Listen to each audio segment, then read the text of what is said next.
Admiral Kethver stood on the bridge of his massive warship and looked at the small blue planet growing bigger on the screen in front of him. The planet looked peaceful and quiet. White clouds moved slowly across green and brown land. Blue oceans covered most of the surface. It looked like a nice place to live. Behind his ship, thousands of other warships filled the dark space. Each ship was as big as a mountain. Their metal hulls shined in the light from the yellow star. Gunports lined the sides of every vessel. Energy weapons glowed with deadly blue light. This was the largest war fleet the Zephyrian Empire had ever built. "Tell me about this world," Kethver said to his officer. The young officer looked at his computer screen. His forearms moved quickly over the control panel. "The planet is called Earth, Admiral. Only one smart species lives there. They call themselves humans. Our spy ships have been watching them for many years." Kethver's four eyes focused on the data. The Zephyrian Empire had taken over 847 worlds in the last 1,000 years. Some planets had fought back with laser weapons and energy shields. Others had space fleets that could travel faster than light. But this planet was different. "What weapons do they have?" the Admiral asked. "Very simple ones, sir. They use metal bullets fired from small guns. They have bombs that explode with chemical reactions. Their biggest weapons use nuclear power, but they are very basic. Nothing that can hurt our ships." Another officer spoke up from across the bridge. "Admiral, their space program is very new. They only started leaving their planet 60 years ago. Their fastest ships use chemical rockets, very slow and weak." Kethver smiled. His sharp teeth showed in the blue light from the control panels. "This would be easy. Too easy, maybe." The Empire liked to test its young officers against planets that could fight back. This world would not give them much practice. "What about their cities?" he asked. The first officer brought up new pictures on the main screen. Cities made of glass and metal appeared. Millions of lights twinkled in the darkness. Roads filled with small vehicles. "They have many large cities, Admiral. Billions of humans live on the planet, but they have no energy shields around their cities. No planetary defense systems we can detect. No space stations with weapons?" "None, sir. They have a few small stations in orbit, but they are only for research and communication, no weapons at all." This was almost disappointing. Kethver had hoped for at least some challenge. The Empire's War Council had chosen this planet because it was far from other space-traveling species. The humans would be alone when the attack came. No one would help them. "Their governments?" Kethver asked. "Many small nations, Admiral. They often fight each other. No single ruler controls the whole planet. Our computers say they will not be able to work together when we arrive." Perfect. A divided enemy was a weak enemy. Kethver had seen this before on other worlds. The local species would spend time arguing while the Imperial fleet took control of their skies. The communication officer, a tall female with 6 arms, turned toward the Admiral. "Sir, we are receiving signals from the planet, radio waves and other transmissions. Should we listen?" "Put some of them on the speakers," Kethver ordered. Strange sounds filled the bridge. Music played with instruments the Zephyrians had never heard before. Voices spoke in hundreds of different languages. News reports talked about small wars and political problems. Entertainment shows made the bridge crew laugh at the humans' simple technology. They broadcast everything into space, the communication. Officer reported, "No security at all. We can see and hear anything happening on their planet. Show me their military forces." The main screen changed to show human soldiers. They carried basic rifles and rode in wheeled vehicles. Their aircraft moved through the air using simple jet engines. Ships on the oceans used metal bullets and small missiles. "This is their most advanced military technology?" Kethver asked. "Yes, Admiral. Some nations have better equipment than others, but none of it could threaten even our smallest scout ship." The Admiral walked to the front of the bridge. Through the thick glass windows, he could see his fleet spreading out around his flagship. 10,000 warships moved into attack formation.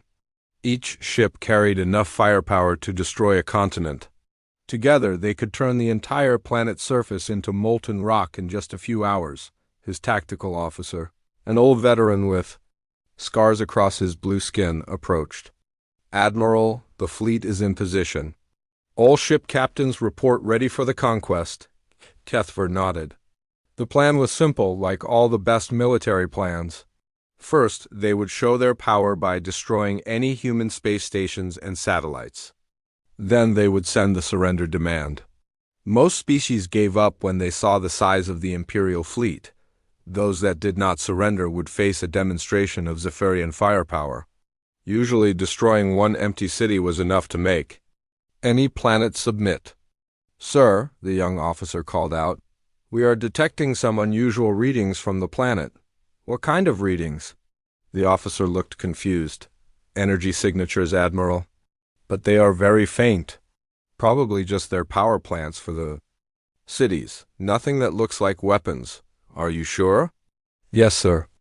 The computers have analyzed everything. No orbital defenses. No hidden weapon platforms, no energy shields. This planet has no way to fight back against us." Kethver felt a small bit of disappointment. He had been an admiral for 50 years. He had conquered many worlds. The best battles were against enemies who could challenge the Imperial fleet. Those fights taught young officers how to handle real danger. This conquest would be over before it started. Still, orders were orders. The Empire wanted this planet for its water and the humans for workers.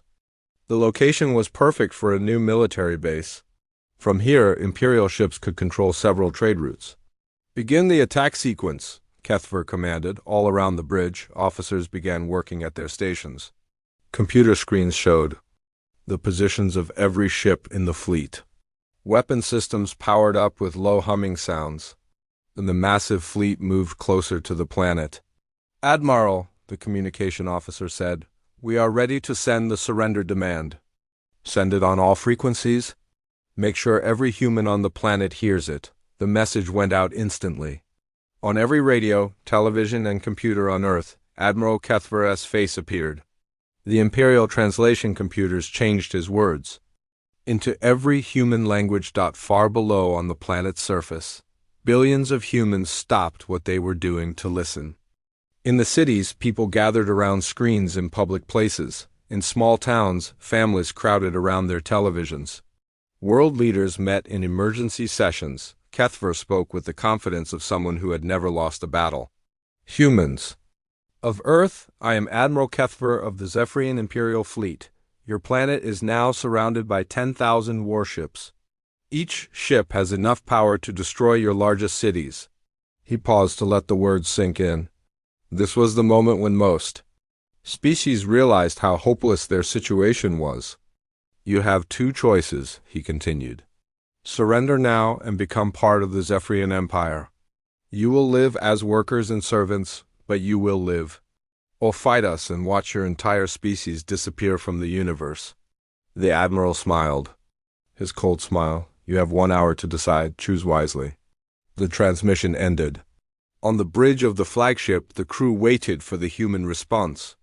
Some planets answered immediately with surrender. Others took the full hour to accept reality. "What do you think they will do?" the young officer asked. The tactical officer laughed. "They will surrender. They always do when they see the fleet. Humans are not stupid. They can see they have no chance." But Kethver felt something strange.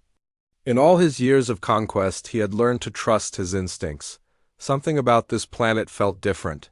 The humans had seemed too calm in their broadcasts. Most species panicked when they first saw an Imperial fleet.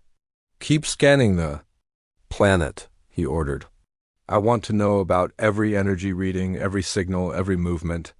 "Yes, Admiral." Minutes passed slowly.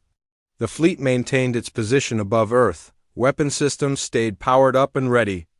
All around the planet, the massive ships cast shadows on the surface below. Then the human response came. It appeared as text on every screen that had shown the Admiral's message. Simple words in simple language. "Humanity refuses your offer. You have 60 seconds to leave our system." The bridge fell silent. Then the tactical officer started laughing. 60 seconds? Did they really just give us an ultimatum? Other officers joined in the laughter. The idea was ridiculous. 10,000. Warships against a planet with no defenses, and the humans were making demands? But Admiral Kethver did not laugh. The feeling in his stomach grew stronger. Something was very wrong here. In 50 years of conquest, no helpless planet had ever responded like this. "Sir," the scanning officer called out, "I am detecting some changes in the energy readings from the planet." "What kind of changes?" "The power output from their cities is increasing." "Not by much, but it is definitely rising." Kethver walked to the scanner station. The screen showed energy patterns across Earth's surface. The readings were still low compared to Imperial technology, but they were growing. Could it be their defensive systems powering up? He asked. The officer shook his head. "No, sir. We have scanned this planet many times. They have no defensive systems." "This must be something else." The Admiral stared at the screen. The energy readings continued to climb slowly but steadily. Power plants, dams, and other facilities all showed increased output, but there were still no weapon signatures. No evidence of any technology that could threaten his fleet? 30 seconds until their deadline, the tactical officer reported. Still smiling, Kethver returned to his command chair. Whatever the humans were doing, it would not matter. Even if they had some hidden weapons, they could not have enough firepower to challenge 10,000 Imperial warships. "All ships, prepare to demonstrate our power," he ordered. "Target one of their empty cities. We will show them what happens to those who refuse the Empire." "Yes, Admiral." The seconds counted down. Around Earth, the massive fleet prepared to teach humanity a lesson about the reality of power in the galaxy. "Admiral." Kethver had no idea that he was about to learn a lesson himself. The 60 seconds passed quickly. Admiral Kethver stood on his bridge watching the countdown timer reach 0. The humans had not changed their message. They still demanded that the Imperial fleet leave their solar system. The idea was so ridiculous that most of his officers were still chuckling about it. "Time is up," the tactical officer announced. "What are your orders, Admiral?" Kethver looked at the peaceful blue planet on his main screen. Cities glowed with millions of lights. The humans were going about their normal lives as if 10,000 warships were not hovering above them. Either they were incredibly brave or incredibly stupid. "Target the city they call New York," he ordered. "Fire one plasma beam, low power. We will remove a few city blocks to show them we are serious." "Yes, Admiral. Charging plasma cannon." The massive weapon on the front of the flagship began to glow with bright orange energy. The plasma cannon could destroy an entire city with one shot, but Kethver only wanted to scare the humans, not kill millions of them. "A small demonstration would be enough. Plasma cannon ready to fire," the weapons officer reported. "Fire." A beam of orange light shot down from the flagship toward Earth. It moved at the speed of light, crossing the distance in less than a second. The beam should have hit the tall buildings in the center of New York and turned several city blocks into melted metal and glass. Instead, something impossible happened. The plasma beam hit an invisible barrier above the city and scattered in all directions. Pieces of orange energy spread across the sky like fireworks before fading away. The city below was completely undamaged. What just happened? Kethver demanded. The weapons officer stared at his controls with confusion. "I do not." "No, Admiral. The beam hit some kind of energy shield. But our scanners show no shield generators on the planet." "Scan again, full power." The scanning officer worked frantically at his station. "Sir, I'm scanning the entire planet with maximum power. There are no shield generators. No energy barriers. Nothing that could have stopped our weapon." But something had stopped it. The Admiral had seen it with his own eyes. A Zephyrian plasma beam, powerful enough to melt steel and stone, had been turned away like it was nothing. "Try a different target," Kethver ordered. "Fire at the city called London." Another plasma beam shot down from the flagship. This time, The Admiral watched carefully through the ship's telescopes. The orange beam hit another invisible barrier above London and scattered harmlessly into space. "Two cities with shields," the tactical officer said slowly. "Maybe they do have some defensive technology. Then why cannot our scanners detect it?" Kethver asked. Nobody had an answer. The Admiral had conquered hundreds of worlds. He had seen every type of defensive system in the galaxy. Energy shields needed massive generators that produced enormous power signatures. Yet their scanners showed nothing unusual about Earth. "Admiral," the communication officer called out, "we are receiving a transmission from the planet. Put it on the main screen." A human face appeared on the screen. It was a woman with gray hair and sharp eyes. She wore some kind of military uniform. Behind her, other humans worked at computer stations in what looked like an underground command center. "I am General Sarah Chun of the Terran Defense Force," the woman said. "You have just attacked 2 of our cities. We consider this an act of war." Kethver stepped forward. "Your cities are protected by some kind of shield technology, but it will not save you. We have 10,000 ships with enough firepower to crack your planet like an egg." General Chun showed no fear at all. "Admiral, you seem to think you understand our capabilities. You are wrong." "Then show me your true power," Kethver challenged. "Send up your space fleet. Show me your orbital weapons." "I am curious to see what you are hiding," the human general smiled. It was not a friendly smile. "Very well. But understand this, Admiral. You came here to conquer Earth. Instead, you have started a fight you cannot win." The transmission ended. The bridge fell silent. Kethver stared at the empty screen where the human's confident face had been.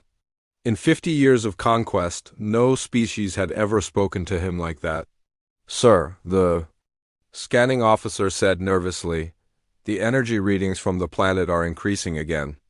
Much faster than before. Show me." The main screen changed to display energy patterns across Earth's surface. What had been small increases before were now massive spikes of power. Every major city showed growing energy output. Dams, power plants, and facilities the Zephyrians did not recognize were channeling enormous amounts of electricity. What could they be powering?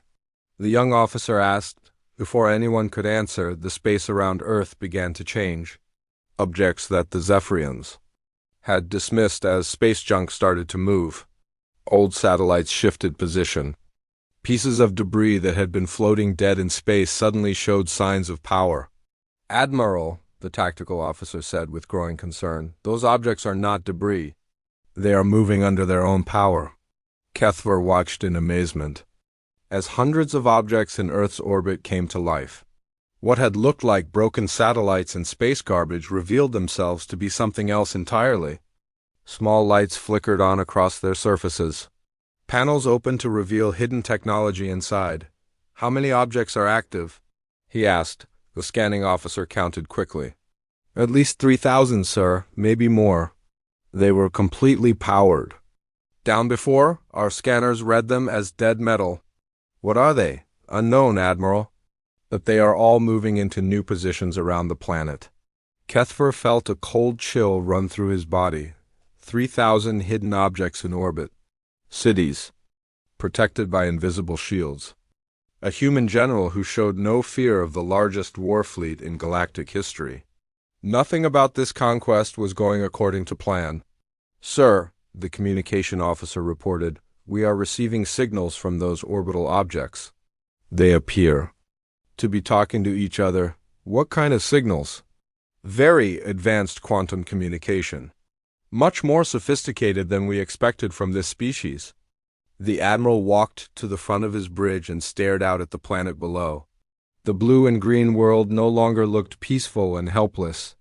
The orbital objects were moving into a complex pattern around Earth. Whatever they were clearly part of some larger plan. "All ships raise shields to maximum power," Kethver ordered. "Something is not right here." Across the Imperial fleet, energy barriers flickered to life around each warship. The shields were powerful enough to stop asteroid impacts and nuclear explosions. No primitive species could penetrate Zephyrian shield technology. But as the Admiral gave that order, he received reports that made his blood run cold. "Sir," the scanning officer called out, "I am detecting massive energy buildups at multiple locations on the planet's surface." "What kind of energy?" "Unknown.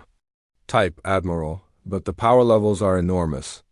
Much higher than anything we detected before."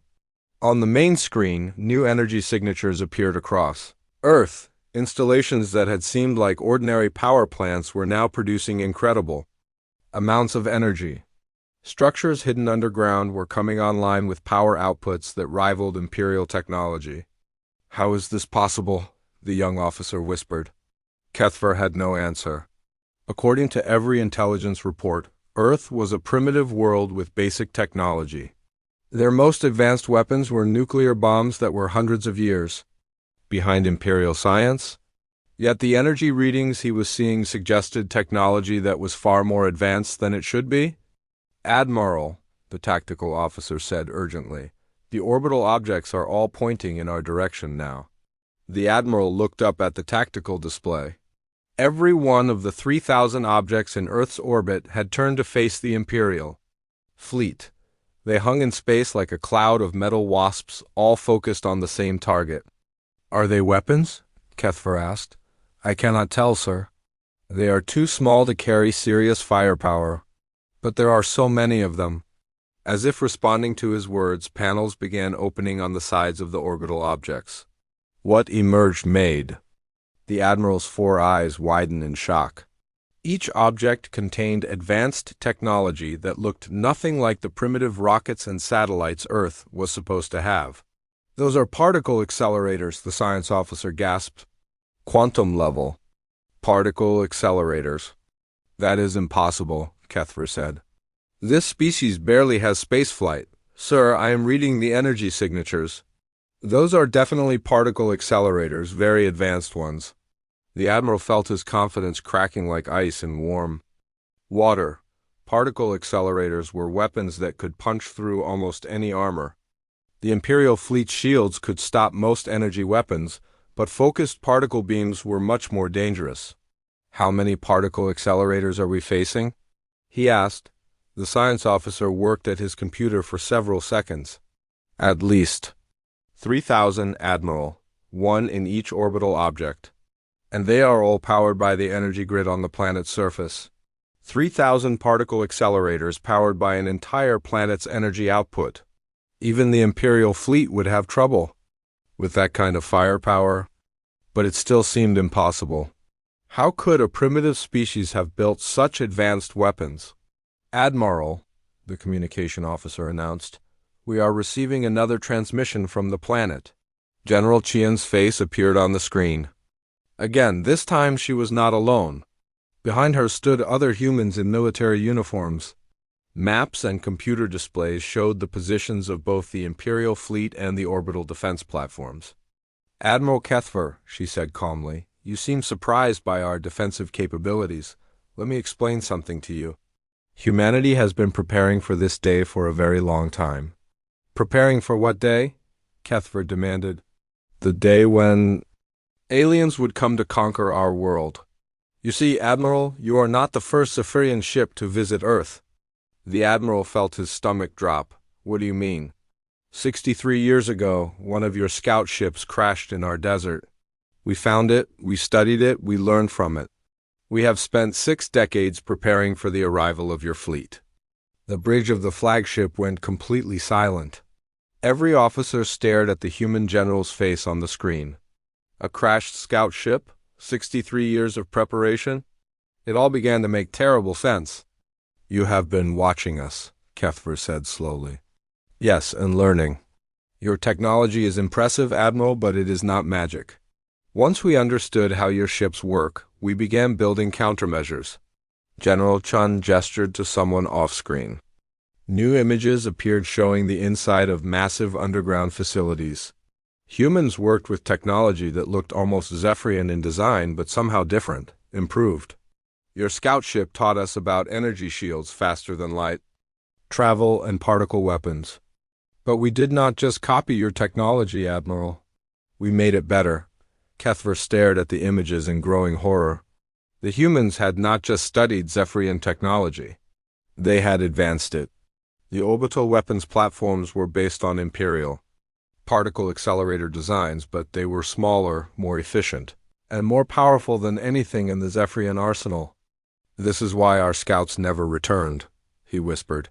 "Your scouts never returned because we shot them down?" General Chun confirmed. "Every ship you sent to watch us became another source of technology for us to study and improve." The admiral looked around his bridge at the faces of his officers. Fear was replacing confidence in their expressions. They were beginning to understand what he already knew. The Imperial fleet had not come to conquer a primitive world. They had flown into a carefully prepared trap.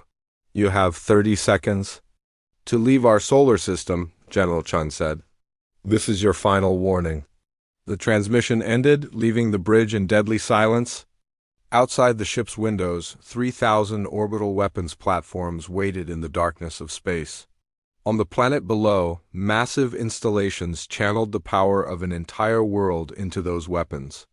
Admiral Kethver realized that for the first time in his long career, he was facing an enemy that might actually be able to destroy his fleet. Admiral Kethver stared at the countdown timer on his screen. 28 seconds until the human deadline. Around him, his bridge crew waited for orders. The confident mood from an hour ago was completely gone. Now fear filled the air like smoke. "Admiral," the tactical officer said quietly, "what are your orders?" Kethver looked at the display showing Earth's orbital weapons. 3,000 particle accelerators pointed directly at his fleet. Each one was small, but together they represented more firepower than many entire planetary defense systems. "We cannot retreat," he said finally. "The Empire does not run from primitive species." But even as he said the words, he knew they were no longer true. The humans were not primitive. They had been pretending to be weak while building the most advanced defensive system he had ever seen. 15 seconds, Admiral," the communication officer reported. "All ships, prepare for combat," Kethver ordered. "Full power to shields and weapons. We will show these humans the true might of the Zephyrian Empire." Across the Imperial fleet, 10,000 warships powered up their weapon systems. Plasma cannons charged with deadly energy. Missile tubes loaded with planet-killing warheads. Shield generators hummed with maximum power, but something strange was happening on Earth. The energy readings from the planet's surface were growing beyond anything the Zephyrians had ever recorded. Every power plant, every dam, every energy source on the planet was channeling electricity into the orbital weapons platforms. "Sir," the science officer called out with panic in his voice, "the energy levels from the planet are impossible. They are channeling the entire power output of their civilization into those weapons." "How much power?" Kethver asked. The science officer checked his readings 3 times before answering. "More than our entire fleet produces, Admiral, much more." The admiral felt ice form in his stomach. The Imperial fleet was the most powerful war machine ever built. Its ships could destroy star systems. Yet the humans were channeling more energy than all 10,000 ships combined. 5 seconds, the communication officer whispered. "All ships, evasive maneuvers," Kethver ordered. "Prepare for incoming fire."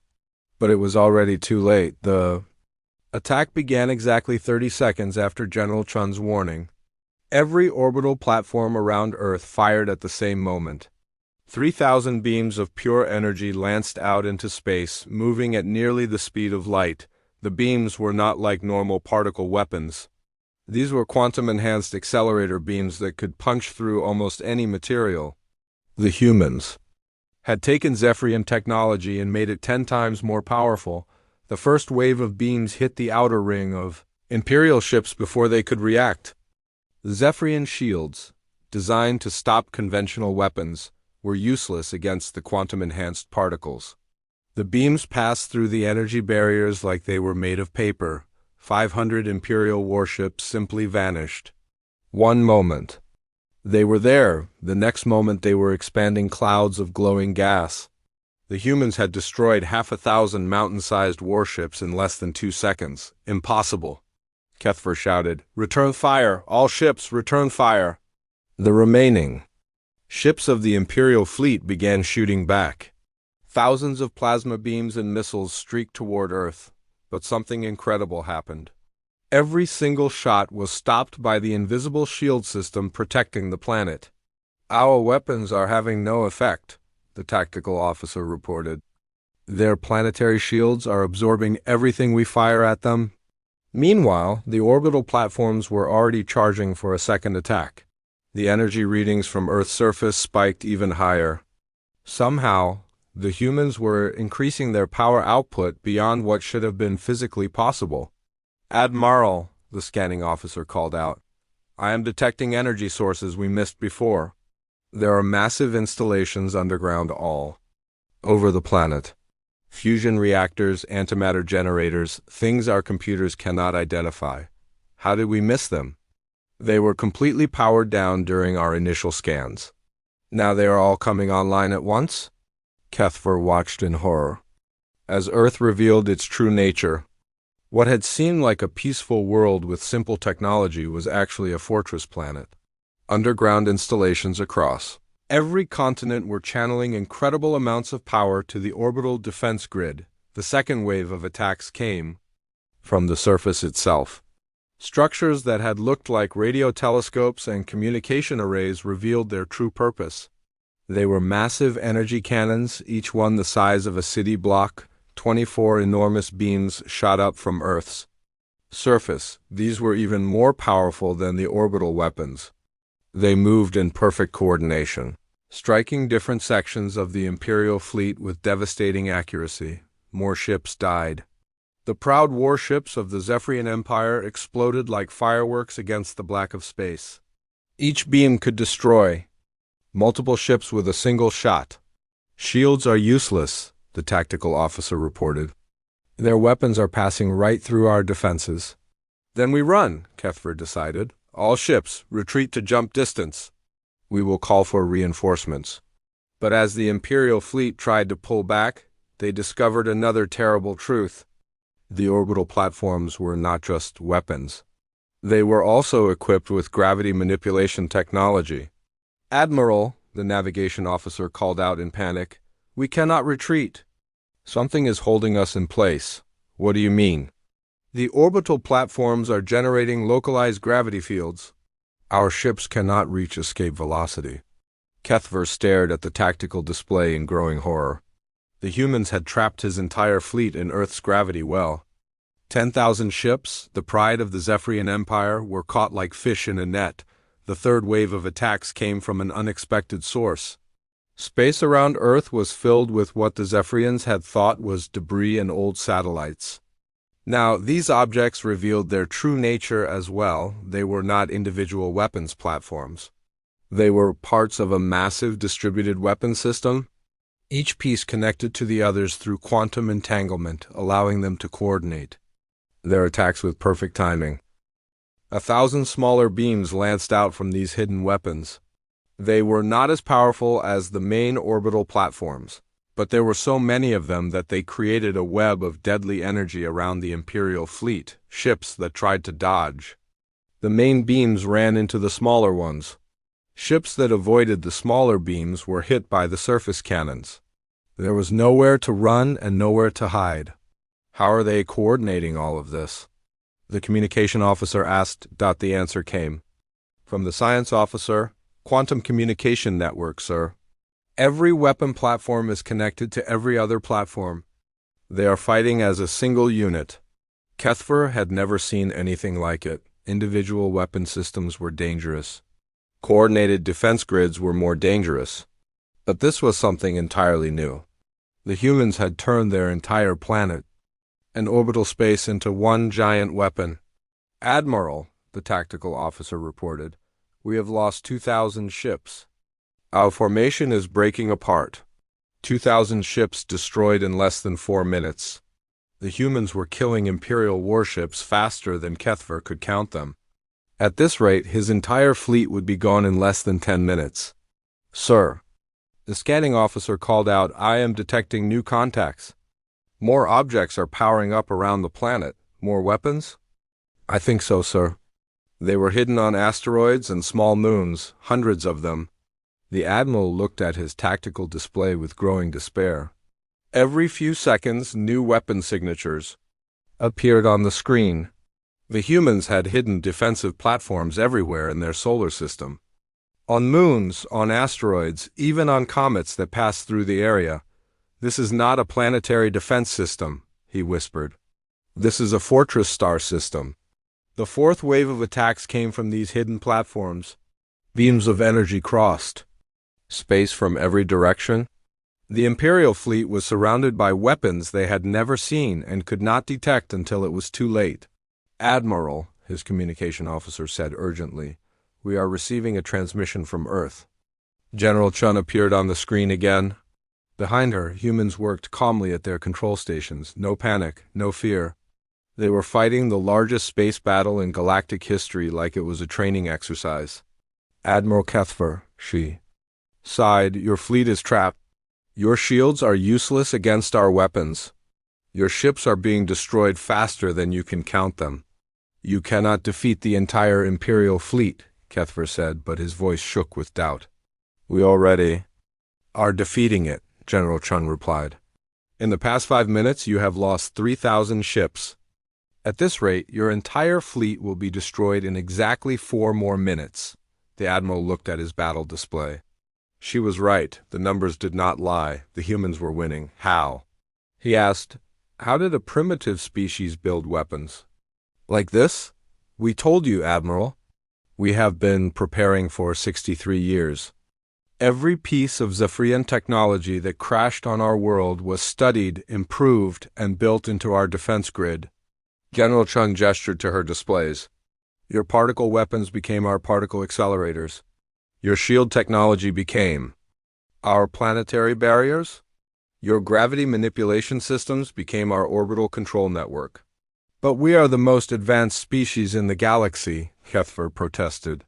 "You were the most advanced species," General Chun corrected, "until you taught us how to be better." The fifth wave of attacks began as she spoke. This time, the humans coordinated every weapon system at once. Orbital platforms, surface cannons, hidden asteroid bases, and the distributed satellite network. All fired together, the combined firepower was beyond imagination. Thousands of energy beams converged on the Imperial fleet from every possible angle. Ships that had survived the earlier attacks were caught in a web of destruction they could not escape. "Admiral!" the tactical officer shouted over the sound of alarms. "We have lost half the fleet." Repeat, "We have lost half the fleet." 5,000 ships, gone, in less than 6 minutes of combat. The humans had destroyed half of the most powerful war fleet in galactic history. "Sir," the navigation officer called out, "some ships are breaking free of the gravity fields. Should we order a general retreat?"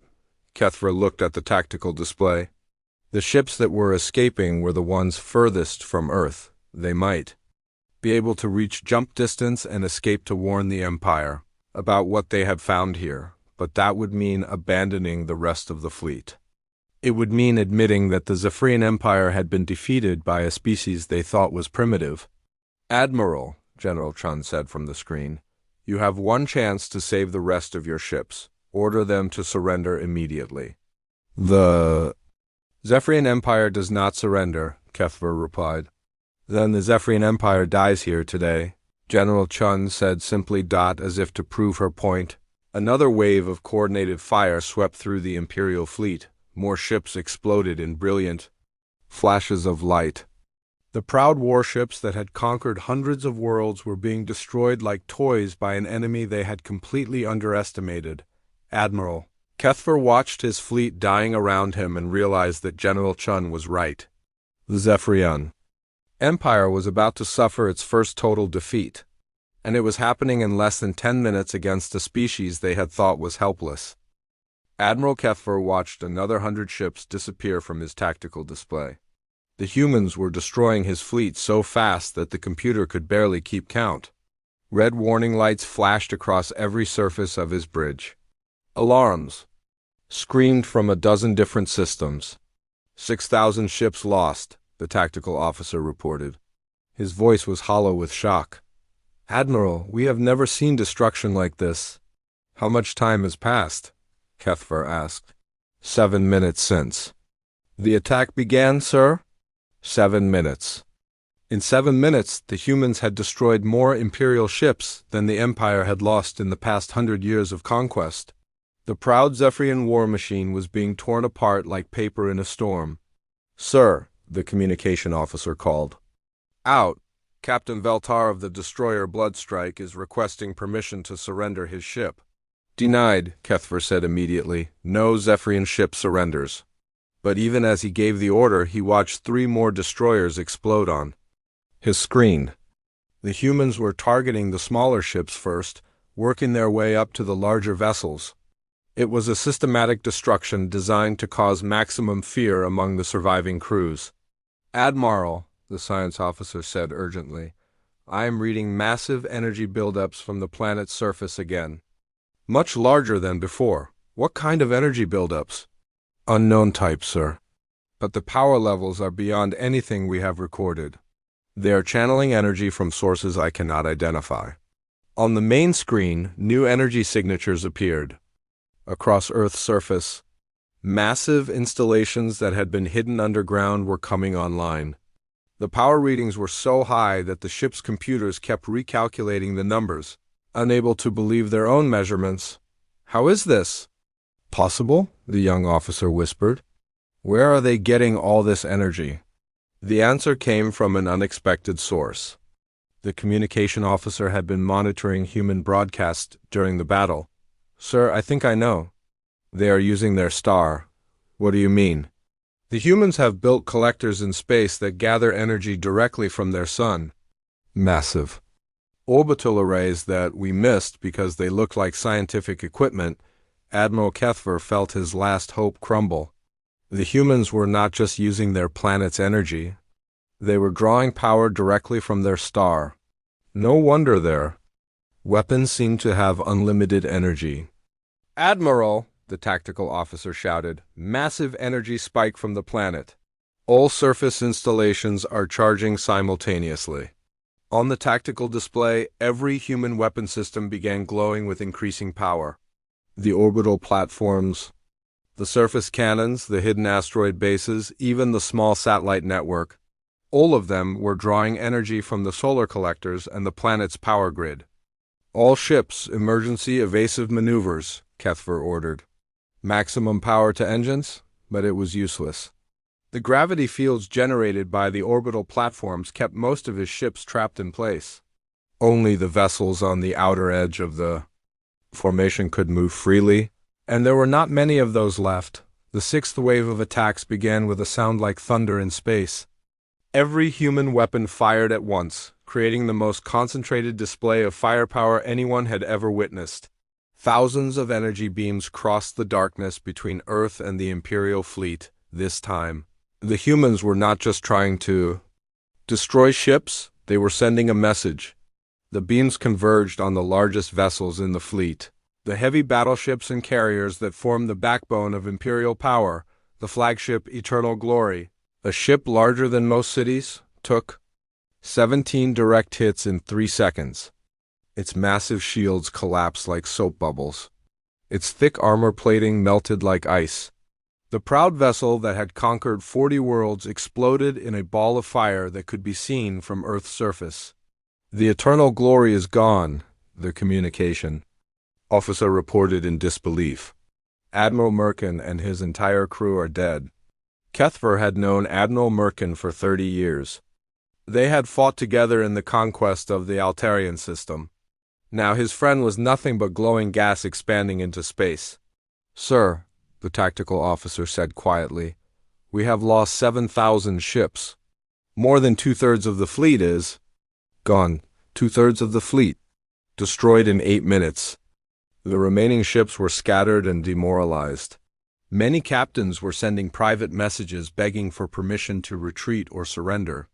Admiral, the scanning officer called out, the human orbital platforms are moving again. They are adjusting their positions, To do what? I think they are preparing for a final attack, sir. All remaining Imperial ships will be in range within 60 seconds. Kethver looked at his display showing the surviving ships of his once mighty fleet. Less than 3,000 vessels remained out of the original 10,000. Many of those were damaged and barely functional. Sir, his communication officer said softly, we are receiving another transmission from Earth. General Chun appeared on the screen one more time. The underground command center behind her was calm and organized. Humans worked at their stations, with the quiet efficiency of people doing a job they had practiced many times. Admiral Kethver, she said, you now have fewer than 3,000 ships remaining. In approximately 1 minute we will destroy all of them. You cannot, Kethver said, but his voice had no strength left. The Empire will send more fleets, larger fleets. You cannot fight the entire galaxy. Admiral, you still do not understand. General Chun replied, we are not just fighting your fleet. We are sending a message to your entire empire. What message? That Earth is not a target, that humanity is not weak. That any species that comes here with conquest in mind will face the same fate you are facing now. Behind General Chun, a large display showed the current state of the battle. The tactical readout was brutally clear. In less than 9 minutes, the humans had destroyed the largest war fleet in galactic history. But more than that, General, Chun continued, we are showing the galaxy what happens when you underestimate humanity. Your empire thought we were primitive. You thought we were helpless. You thought wrong. She gestured to her officers and new images appeared on the screen. They showed human ships in construction yards hidden throughout the solar system.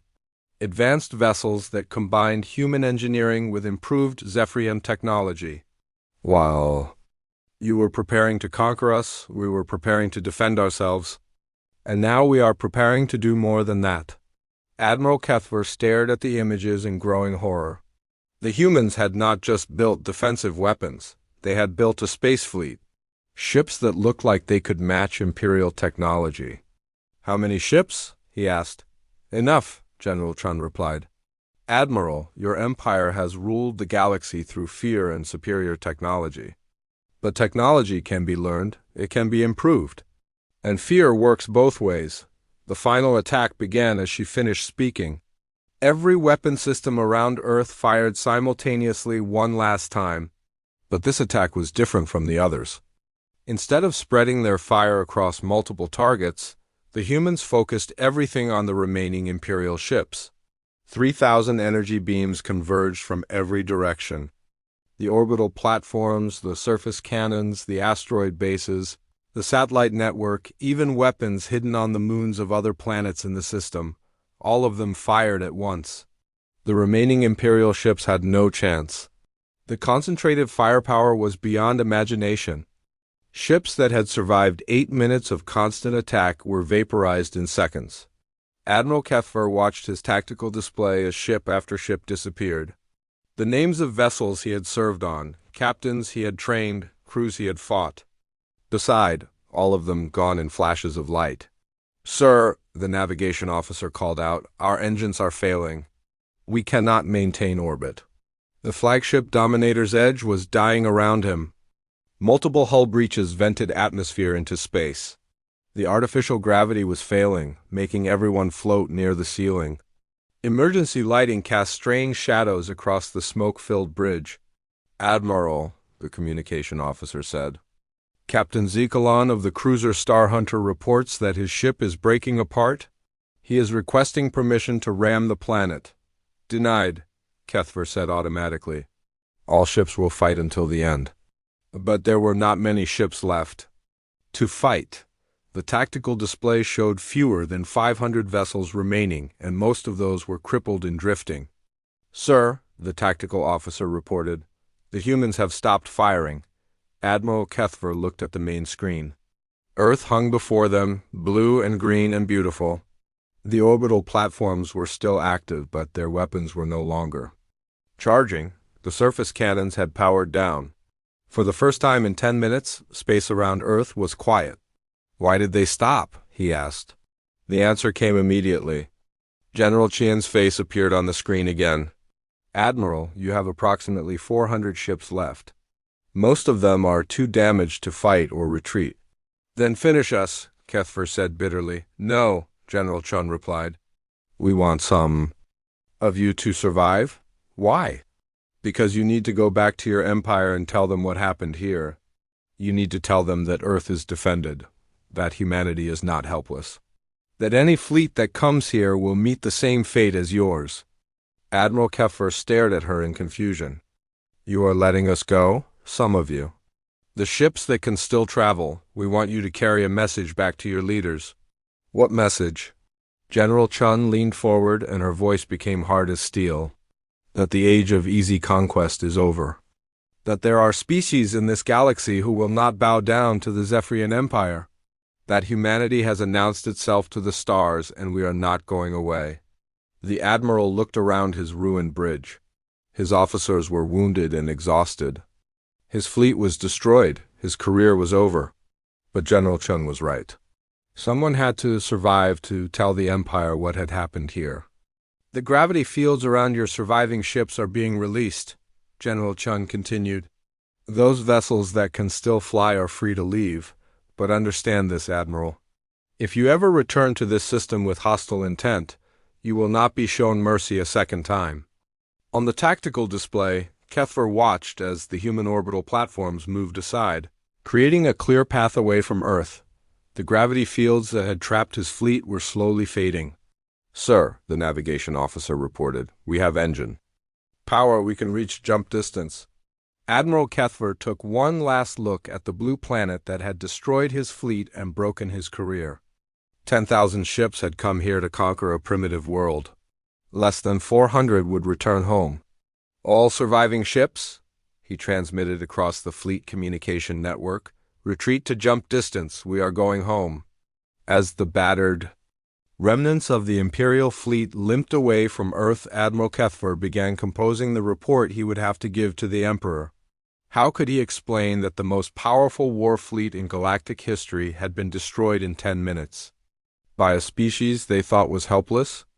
How could he tell the Empire that humanity was no longer a target for conquest, but a threat that would have to be taken seriously?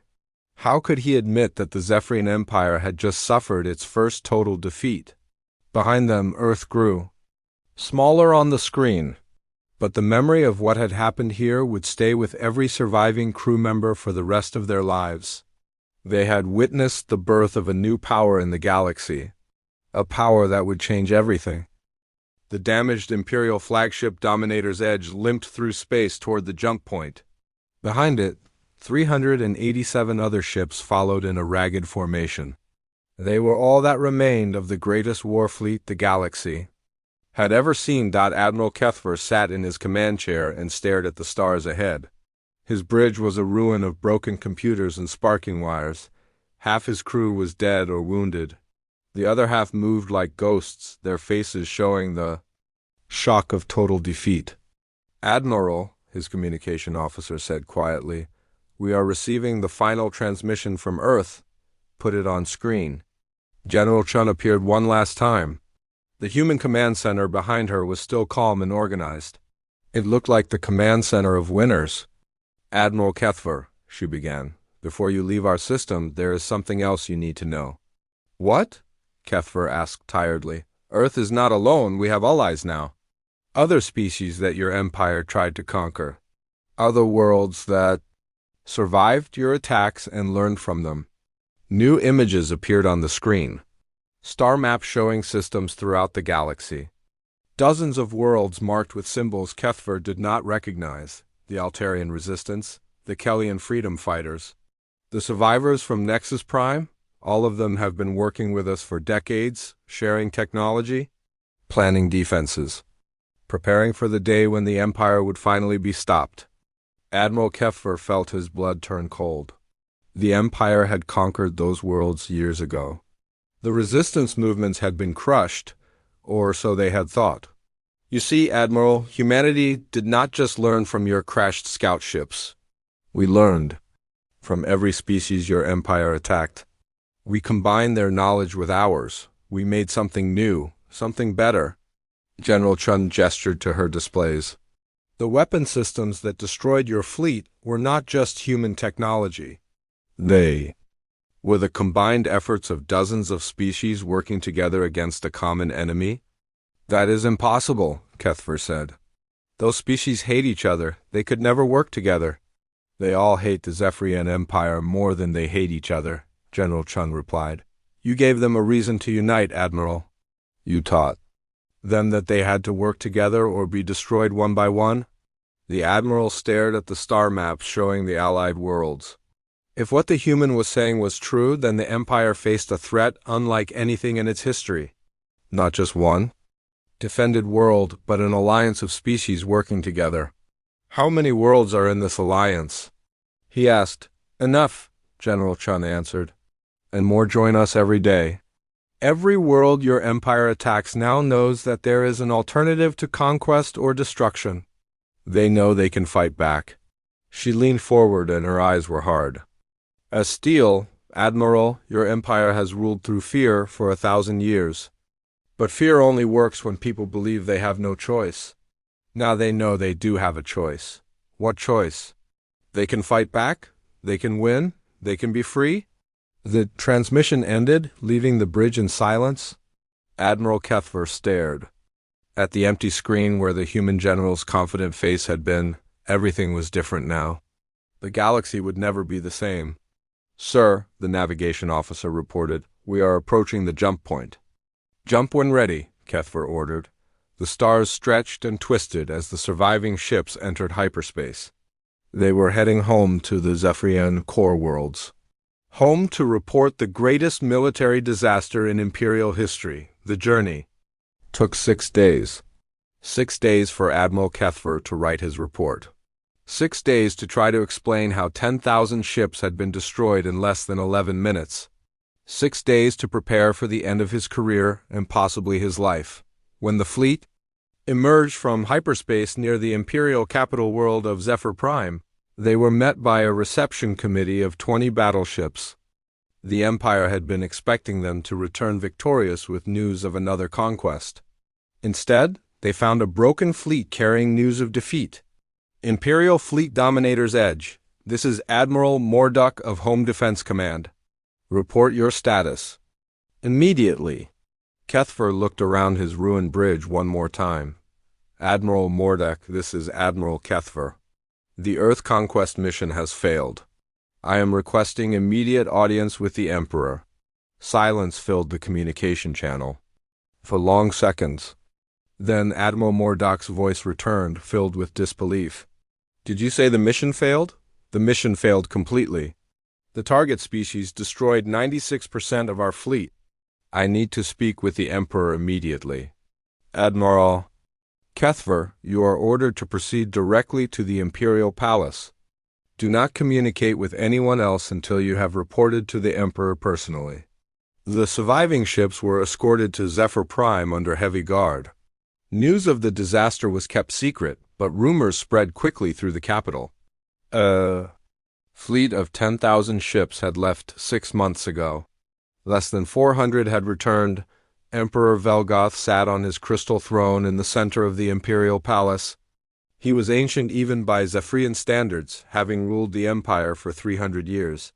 His 4 eyes glowed with cold intelligence as Admiral Kethver approached. Admiral, the Emperor said, his voice echoing through the vast throne room. Explain to me how you lost 96% of the largest fleet in Imperial history. Kethver knelt before the throne. Around him, dozens of Imperial advisors and generals watched in silence. Your Majesty, we underestimated the target species. Completely. How? They were not primitive, Your Majesty. They had been preparing for our arrival for 63 years. They used technology from our crashed scout ships to build advanced defensive systems. Emperor Velgoth leaned forward. You are telling me that a single world defeated 10,000. Imperial warships? Yes, Your Majesty. But that is not the worst news. There is worse news? Admiral Kethver took a deep breath. Your Majesty, the humans have formed an alliance with other species throughout the galaxy, species we thought we had conquered. They are working together to resist Imperial expansion. The throne room fell, completely silent. The advisors and generals stared at Kethver in shock. The idea of conquered species working together was beyond their understanding.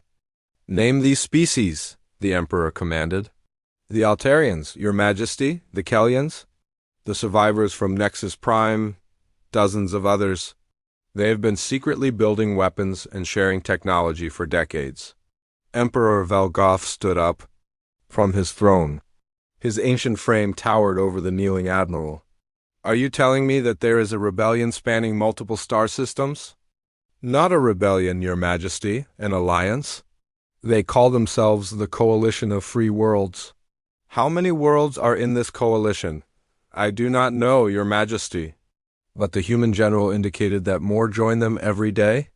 The Emperor walked down the steps from his throne until he stood directly in front of Admiral Kethver. "Show me the battle records." Kethver activated a holographic projector. The throne room filled with images from the battle around Earth, the Imperial. Advisors watched in growing horror as ship after ship was destroyed by the human defense systems. "Impossible," one general whispered. "No single world could have that much firepower." "It was not a single world," Kethver explained. "The humans had hidden weapons throughout their entire star system. Orbital platforms, surface cannons, asteroid bases, even weapons powered by their sun." The holographic display showed the systematic destruction of the Imperial fleet, 10 minutes of concentrated firepower that turned the pride of the Empire into expanding clouds of gas and debris. "Your Majesty," another advisor said, "if this coalition has this level of technology, they represent a serious threat to Imperial expansion." Emperor Velgoth studied the battle records carefully. His ancient mind processed the implications of what he was seeing. For 1,000 years, the Empire had expanded without serious opposition. Now they faced organized resistance with advanced technology. "Admiral Kethver," he said finally, "what was the humans' final message?" "That the age of easy conquest is over, Your Majesty. That any Imperial fleet sent to attack coalition worlds will face the same fate as ours." The Emperor returned to his throne and sat in silence for several minutes. The entire throne room waited for his decision. Finally, he spoke. "Send messages to all Imperial fleets," he commanded. "All expansion operations are suspended immediately, Your Majesty?" One advisor asked in confusion. "We need time to analyze this new threat.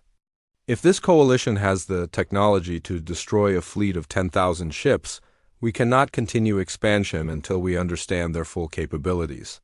Emperor Velgoth looked at Admiral Kethver.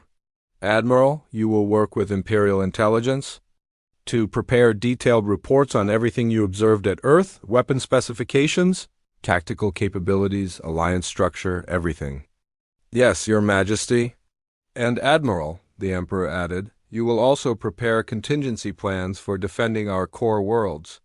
If this coalition decides to move from defense to offense, we must be ready." The implications of those words settled over the throne room like a dark cloud. For the first time in Imperial history, they were not planning new conquests. They were planning to defend themselves. Meanwhile, back at Earth, General Chun stood in the same underground command center, where she had coordinated humanity's defense. Around her, technicians were powering down the weapon systems and beginning damage assessments. "General," one of her officers reported, "all orbital platforms are secure. Surface installations are returning to standby mode. The threat has been eliminated." "Good," General Chun replied. "Begin Phase 2 operations." "Phase 2, General?" "Start broadcasting our message to every inhabited world in the galaxy. Let them know what happened here. Let them know that the Empire can be defeated. Across the galaxy on worlds throughout Imperial space, beings huddled around hidden communication devices listened to the transmission from Earth. For the first time in generations, they heard something other than Imperial propaganda. They heard hope. "This is General Sarah Chun of the Coalition of Free Worlds," the message began. "Today, Earth faced an Imperial invasion fleet of 10,000 ships. Today, we destroyed that fleet completely. The message included footage from the battle.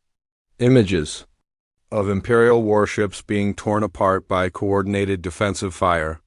Proof that the mighty Zephyrian Empire could be defeated. To every world under Imperial occupation, to every species forced to serve the Empire, to everyone who dreams of freedom, we say this: resistance is possible. Victory is possible. You are not alone. On world after world, beings looked up at the stars with new understanding. The Empire was not invincible. They could fight back. They could win. The age of Zephyrian dominance was ending. The age of the coalition of free worlds had begun. And it had all started when humanity decided that Earth would never bow to any would-be conqueror. The species that had once been considered primitive had just changed the balance of power in the entire galaxy. The message was clear to everyone. Whether they were allies or enemies, humanity had arrived on the galactic stage and they were not going anywhere.